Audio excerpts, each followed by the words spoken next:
Hello guys. ඉතිං අද cooking video එකක් තමයි මේක. අද අපි හදන්න යන්නේ මංඤොක්කාල තම්බන් තමයි යන්නේ. මම මේ ගොඩාක් කාලෙකින් මංඤොක්කාල තම්බලා කන්නේ. ඉස්සර මං ආසෙ නැහැ මංඤොක්කාල කන්න. ඒ වුණාට මේ දැන් ආසයි. මට හිතෙන්නේ මම වයසට ගිහිල්ලා මේ මං ඉස්සර කන්න ආස නැති ගොඩක් කෑම කන්න දැන් ආසයි. ඉතින් ගෙදර ආව පස්සේ ඕක කිව්ව පස්සේ අපේ තාත්තා ඔය වත්තේ තිබුණු මංඤොක්කාලයක් ගලවලා අම්මට ගෙනත් දුන්න හදලා දෙන්න කියලා. ඉතින් දැන් අම්මා මේ මංඤොක්කාලේ සුද්ධ කරනවා. මේක සුද්ධ කරලා බොල් දාලා හදලා දෙයි. ඉතින් බ්ලොග් එක ඉවර වෙනකල් බලන්න.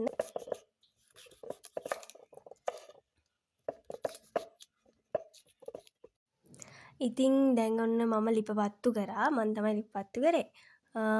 තාමත් අපේ ගෙදර දර ලිපේ උයනවා. ඒ කියන්නේ ගෑස් එක තිබ්බට ගොඩක් උයන්නේ දර ලිපේ. දැන් ඔන්න ලිප පත්තු කරලා දැන් මංඤොක්කා ටිකත් කපලා ලිපෙන් තිව්වා. දැන් තියෙන්නේ ඉතින් ලිපට ගින්දර දාන්න තමයි.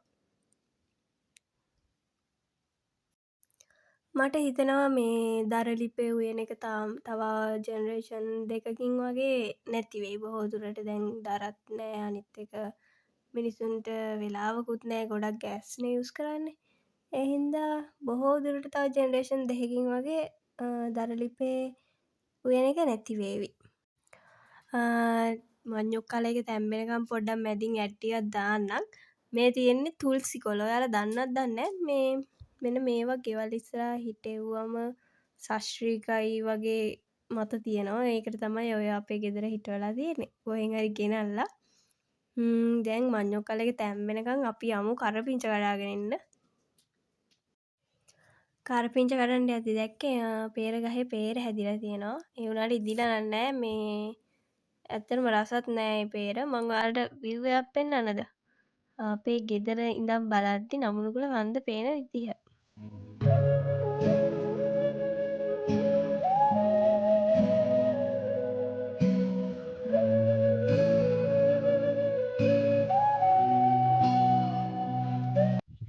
අම්මා මට කිව්වේ කරපිංචා කොළ දෙකක් ගේන්න කියලා. ඉතින් මං දෙකක් අරන් ආවා. මේ දෙකක් ගේන්න කිව්වට දෙකක් ගේන්නේ නැල්ලු. ආයෙ ගිහින් ගෙන්න අත්පත්. දැන් ආයෙ යන් කරපිංචා කඩන්න.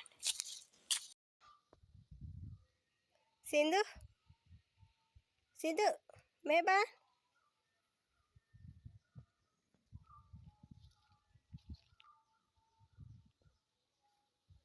එන්න අක්කා එන්න ඤා. යා මංඤොක්කාල එක නම් තැම්බිලා ඉවරයි. දැන් අපි ඔය තෙල් දාන්න තමයි යන්නේ. ඔයාලා ඔය පොඩ්ඩක් බලන්න මේ ඔය ලිප අස්සේ තියෙන ගෙඩි වර්ගය දන්නවද කියලා. ඔය මේ පිච්චෙන් දාලා තියෙන ගස් තක්කාලි ගෙඩියක්. බදුලේ නම් ගස් තක්කාලි කියලා තමයි කතා කරන්නේ. ඔය පැත්තේ කොහොම කියනවද දන්නේ නෑ.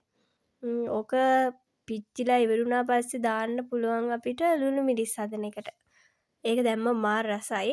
මේ දැන් ඉතින් තෙල් දාන්න තමයි තියෙන්නේ මේවට මංඤොක්කාලයකට.